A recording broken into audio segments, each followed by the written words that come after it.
Iran ও ইসরায়েলের মধ্যে চলমান হামলা পাল্টা হামলার প্রেক্ষাপটে ইসরায়েলের বাণিজ্যিক রাজধানী তেল আবিবে বড় ধরনের হাইপারসনিক ক্ষেপণাস্ত্র হামলা চালিয়েছে ইয়েমেন।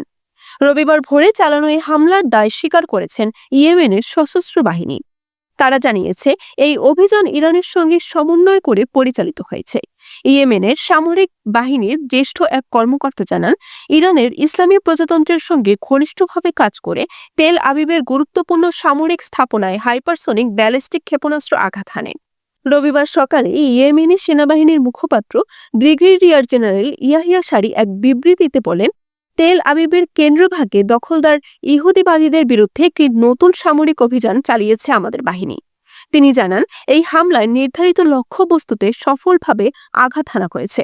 এটি ছিল ইসলামী বিপ্লবী গার্ড বাহিনী ও ইরানের সশস্ত্র বাহিনীর সাম্প্রতিক অভিযানের অংশ হিসেবে সমন্বিত প্রচেষ্টা। ইয়াহিয়া সারি আরও জানান, আগামী 24 ঘন্টার মধ্যে ইয়েমেনের বিভিন্ন ক্ষেপণাস্ত্র ইউনিট থেকে ইসরায়েলের দখলকৃত ইয়াফা অঞ্চলে ফিলিস্তিন 2 নামের একাধিক হাইপারসনিক ব্যালিস্টিক ক্ষেপণাস্ত্র নিক্ষেপ করা হবে।